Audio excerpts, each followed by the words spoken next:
এখন তো দেখছি সকাল 6টা থেকেই পুরো সূর্য মামা পুরো মাথার ওপরে আগুন নিয়ে বসে থাকেন, যে কখন আমি আগুনের তাপ নামাবো এরকম একটা ব্যাপার হয়ে গেছে। আর এতটাই পরিমাণে গরম কাল রাতে ছিল যে মানুষগুলো মানে ঠিকঠাক ঘুমোতে পারেনি। আমার তো মনে হয় এর থেকে বৈশাখ জ্যৈষ্ঠ মাসের গরমটা সহ্য করা যায়, কিন্তু ভাদ্র মাসের গরমটা অতিরিক্ত কষ্টের, মানে এটা একদমই সহ্য করা যাচ্ছে না। তো যাই হোক, এত গরম হয়ে গেছে যে ট্যাঙ্কির জলটা যে জলটা আর বোতলে ধরতে যাচ্ছি না, আমি হাতে ছ্যাঁকা খাচ্ছি। সেই জন্য আমি বারবার জলটা নিচে ফেলে দিচ্ছি। জলটা এতটাই পরিমাণে গরম যে এটা মানে হাতে নিতেই মানে পুরো যেন ফুটন্ত জলের মতো অবস্থা হয়ে গেছে। তো যাই হোক, কিছুক্ষণ জলটা ফেলে দেওয়ার পরে জলটা এবার একটু ঠান্ডা বেরোচ্ছে। তো আমি ভালো করে বোতলগুলো ধুয়ে এর মধ্যে জল ভরে নিচ্ছি, কেননা এই বীভৎস গরমের মধ্যে ঠান্ডা জল খুবই দরকার। আসলে ফ্রিজের জল আমরা সেরকমভাবে খাই না, মানে খেলেই ঠান্ডা লেগে যায় বলে নর্মাল জলই খাওয়া হয়, কিন্তু এই গরমে দেখছি ফ্রিজে জল ভরে রাখতেই হবে। তার জন্য কয়েকটা বোতলে জল ভরে ফ্রিজে তুলে রাখলাম, কেননা এই গরমের মধ্যে মিশিয়ে খাওয়া যাবে। আর এরপর আমি রান্নাবান্নার জোগাড় শুরু করে দিয়েছি। এখন বাজে সকাল 8:30। আর এই গরমের জন্য সকাল সকাল রান্না করে নেওয়াটাই ভালো, আমার তাই মনে হয়। আর আমি এভাবেই রান্না করে নিই যেদিন প্রচণ্ড গরম থাকে, কেননা রান্নাবান্না করে স্নান করার ব্যাপার থাকে। আসলে ঘেমে পুরো স্নান হয়ে যায় রান্নাঘরে, যতই স্নান করে রান্না করি না কেন। আর এদিকে আমি প্রথমে কুকারে চাপিয়ে দিয়েছি বিরির ডালটাকে ভালো করে ধুয়ে কুকারে সিটি মেরে দেবো। তারপর আমি এটাকে ডাল বানিয়ে নেবো হিং ফোড়ন দিয়ে। তো এরপর সবজি কাটতে বসে পড়েছি। এখানে দেখো একটা আলু কাটতে যাচ্ছি, যে অমনি দেখছি একটা আলু পুরোটাই খারাপ, মানে মাঝখান থেকে এতটা পরিমাণে পুরো ফাঁকা আলুটা, মানে একটা আলু পুরো লস। তো এটা প্রায় 150 গ্রাম 200 গ্রামের মতো ওজন হয়ে যাবে, এতটাই বড় সাইজের ছিল। তো সেটাই আর কি দেখছি যে কীরকম পরিমাণে মানুষ একটু দেখে না নিলেই এই অবস্থা। আর আমরা সবাই জানি যে একটু বড় সাইজের আলুগুলো খারাপ বেরোয় মাঝখান থেকে অনেক সময়। তো কী আর করা যাবে, যখন বাড়িতে এগুলোই আছে এগুলোই কেটে খেতে হবে। তো সেরকমভাবে কোনো খারাপ ছিল না, ওই মাঝখানটা একটু ফাঁকা অংশ ছিল, ওইটাই বাদ দিয়ে দিয়েছি কেটে। তারপরে এগুলো কেটে নিয়েছি, আলু সেদ্ধ করে দেবো সকালে মুড়ি খাওয়ার জন্য। আজকে আর চপ আনতে বারণ করলাম, কেননা প্রচণ্ড গরম আর শরীরগুলো সবার ভালো নেই, পেটে ব্যথা করছে একটু আধটু সবারই। তো সেই এত গরমে আর কি কোনো কিছুই সহ্য হচ্ছে না। রাতে ঘুম হলে না শরীরটা ভালো থাকে, আসলে রাতে ঘুমই হচ্ছে না ঠিকঠাক এই গরমের জন্য। তো এখানে আমি ঝিঙে আর আলু কেটে নিয়েছি ভালো করে ছোটো করে সাইজ। আর আজকে এটা সেদ্ধ করবো না, একবারে কড়াইয়ে কষিয়ে রান্না করব ঝিঙে আলু পেঁয়াজ দিয়ে পোস্ত। আর ঝিঙে আলু পেঁয়াজ দিয়ে পোস্ত বাড়িতে সবাই খুব ভালোভাবেই খায়। আর আমার তো মনে হয় যে আমার ওই বড়ি দিয়ে আলু পোস্তটাই আমি বেশি ভালোবাসি, কিন্তু নিজের ভালোবাসা সবসময় যে দেখাতে হবে এমনটা না, পরিবারের সবার কথা ভেবেও রান্নাগুলো করতে হবে। সেই মতোই আমি পেঁয়াজ ঝিঙে আলু পোস্ত বানাচ্ছি। আর ওদিকে ডিম সেদ্ধ করে নিলাম 4টে। আর আসলে ডিমটা আজকে আর কোনো রান্না করব না, এরকম সেদ্ধই থাক। এই গরমের মধ্যে ডিমের কোনো কষা বা ঝোল রান্না করলে না সেটা খেলে আরও শরীর খারাপ করবে। আর এখানে দেখো পোস্তটা হয়ে গেছে, তো আমি পোস্ত বাটা দিয়ে নামিয়ে নিচ্ছি। আর এই মিক্সিং বলে যে ছোটো বাটিটা আছে, এর মধ্যে না পোস্তটা মানে যে কোনো মশলাই না লেগে রয়ে যায় ওই ব্লেডগুলোর নিচের অংশে।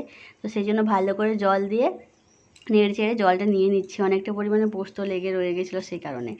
আর এদিকে কুকারে কিনা আমি কুমড়ো, কচু, মূলো এগুলো সেদ্ধ চাপিয়েছি, একটা সিটি দিয়েছি, খুব বেশি সিটি দিলে গলে যাবে। আর একটা সিটি দিয়েছি, এই জন্য এটা আমি রান্না করব। তবে কি রান্না করব সেটা বলে দিচ্ছি।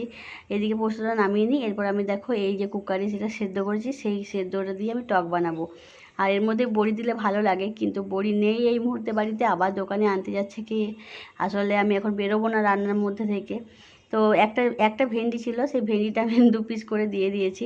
তো সেদ্ধ করে রাখা কচু, কুমড়ো আর মূলো আর একটা ভেন্ডি এরপর হালকা হলুদ দিয়ে সেদ্ধ করেছি একটা সিটি দিয়ে। তারপর দেখো কড়াইতে সরষের তেল, শুকনো লঙ্কা, 5 ফোড়ন দিয়ে হালকা পরিমাণে হলুদ দিলাম যাতে ফুটে না ওঠে সেই জন্য। এরপর সেদ্ধ করা সবজিগুলো দিয়ে দিলাম, পরিমাণ মতো নুন দিয়েছি। তারপর আমি এর মধ্যে দিয়ে দেব ভিজিয়ে রাখা তেঁতুলের জল বা তেঁতুলের কাঠ, যা খুশি দেওয়া যেতে পারে, তবে এভাবে তেঁতুলটা ভিজিয়ে চটকে নিয়ে জলটা দিয়ে দিই, এতেই টক হয়ে যায়। আর এটা দেওয়ার পরে আমি এর মধ্যে দেবো পরিমাণ মতো হালকা লঙ্কার গুঁড়ো আর স্বাদ মতো চিনি। এরপর আমি এটাকে ফুটিয়ে নামিয়ে নেব। এর মধ্যে ভাজা মশলার গুঁড়ো দেওয়া যায়, কিন্তু আজকে ভাজা মশলার গুঁড়োটা নেই, সেই জন্য আমি সিম্পল রান্না করলাম। তবে সবাই খুব ভালোভাবে খেয়েছে আর সবাই বলছে খুব ভালো রান্নাটা হয়েছে। আসলে অনেক দিন পরে এই প্রচণ্ড গরমের মধ্যে টক করলাম, তো আর এই গরমে টক খেতে খুব ভালোই লাগে। আর ভাজা মশলা দেওয়ার থেকে ভাজা মশলা না দিয়ে রান্নাটা মনে হচ্ছে একটু বেশি ভালো লাগছে খেতে। আমার তো মনে হচ্ছে অনেক দিন পরে এই গরমের মধ্যে খাচ্ছি বলেই বেশি ভালো লাগলো। তবে বন্ধুরা, তোমরা যদি এভাবে একবার টক বানিয়ে খাও বাড়িতে, যে কোনো সবজি দিয়ে হতে পারে, এর মধ্যে বেগুন থাকতে পারে বা অন্যান্য যে কোনো সবজি, তবে এর মধ্যে যদি একটু কচু থাকে বা মূলো থাকে আর কুমড়ো থাকে না, আমার মনে হয় এর স্বাদটা অন্যরকম লাগে। আর এত সুন্দর খেতে হয়ে যায়, আর এত সুন্দর কালারটা এসছে, বন্ধুরা দেখেই খেতে ইচ্ছে করবে। পুরো যেন মনে হচ্ছে মাছের ঝোল রান্না হচ্ছে, তাই না? আর এরকম আমাদের বাড়িতে বিভিন্ন রকম সবজি দিয়ে, মাছ, সব কিছু রকমেরই বড়া দিয়ে টক হয়। আসলে টকটা খেতে ভালোবাসে সবাই, তবে রেগুলার করলে তো খাওয়া চলবে না, অম্বল হয়ে যাবে। মাঝে সাঝে এরকম টক বাড়িতে হয়েই থাকে। আর এই যে মামাম স্কুল থেকে চলে এসেছে, আর বাড়িতে কুলপি মালাই বিক্রি মালাই না কুলপি বিক্রি হচ্ছিলো। তো সেই কুলপি মা কিনে নিয়ে এসছে 4 জনের জন্য 4টে। তো বাবা ওদিকে খাচ্ছেন বাড়ির ওই ঘরে বসে, মা এখানে খেয়ে নিচ্ছে। আমারটাও আমি খাচ্ছি, কিন্তু আমি ভিডিওর মধ্যে সেটা দেখালাম না। তো এই যে বাটির মধ্যে মামামের জন্য ওটা রেখে দিচ্ছে, ওটা মামাম হাত পা ধুয়ে খেয়ে নেবে।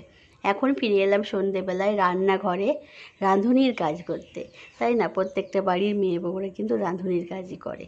তো এখানে দেখো চালটা মেখে রেখেছি, আর এখানে পনিরটাকে ম্যারিনেট করে রেখেছি। আজকে বানাবো পোলাও আর চিলি পনির। তো কতটা কি ভিডিও করে উঠতে পারবো জানি না, আজকে আসলে শরীরটা প্রচণ্ড খারাপ, পায়ে ব্যথাও আছে। তো সেই জন্য কতক্ষণ দাঁড়িয়ে তাড়াহুড়োর মধ্যে রান্না করে চলে যেতে পারলেই বাঁচি আর কি। আর সত্যি কথা বলতে রান্না করতে করতে না আমার পায়ের ব্যথা প্রচণ্ড পরিমাণে বেড়ে গেছে হঠাৎ করে। ওষুধ খাওয়ার পর অনেকটাই কমে গেছিলো, কিন্তু এই যে রান্নাটা করছি এরপরে যেটা হয়েছিল আমার সাথে, মানে আমি অর্ধেকটা করে না আমি আর দাঁড়িয়ে রান্নাটা করতে পারছিলাম না। আর এটা এমনই একটা জিনিস যে মাকে বলবো মা তুমি করে নাও, আমি পারছি না, সেটাও চলবে না, কেননা একটু এদিক ওদিক হলে এই জিনিসটা পুরো ঘেটে যাবে। পোলাও জিনিসটা এমনই জিনিস, আর মা সত্যি কথা বলতে এসব রান্না করেন না আর কি, করতে পারে না আর কি। তো আমি এসব রান্না করতে ভালোবাসি, আমিই করে দিই। তো এর মধ্যে আর কারোকে ডেকে করিয়ে দেওয়াটা মানে আমারও মনে হয় যে ঠিক হবে না। তো সেই জন্য একটু কষ্ট করে নিচ্ছি। আর পোলাওটা হলেই আমি ওইদিকে চিলি পনিরটা বানিয়ে নেব। তো পনিরটাকে প্রথমে ম্যারিনেট করে রেখেছিলাম কর্নফ্লাওয়ার, আদা রসুন বাটা, সামান্য লঙ্কার গুঁড়ো, পরিমাণ মতো নুন দিয়ে। এর মধ্যে গোলমরিচ গুঁড়ো দেওয়া যায়, কিন্তু আমি আর দিলাম না, কেননা ছিল না, শেষ হয়ে গেছিলো, সেই জন্য লঙ্কার গুঁড়ো দিয়েছি। তো এটাকে ভালো করে ভেজে নেব, তারপর আমি চিলি পনিরটা বানাবো। তবে কীভাবে বানাচ্ছি সেটা আমি আজকের ভিডিওতে দেখাতে পারলাম না, আসলে ফোনটা একবার করে আমার কাছে থাকছে না, হাওয়া হয়ে যাচ্ছে সেই জন্য। তো রান্নাটা কেমন হয়েছে দেখে অবশ্যই কমেন্টে জানিও। আজকের ভিডিও এই পর্যন্ত শেষ করলাম, নতুন ভিডিও নিয়ে ফিরে আসবো। ভালো।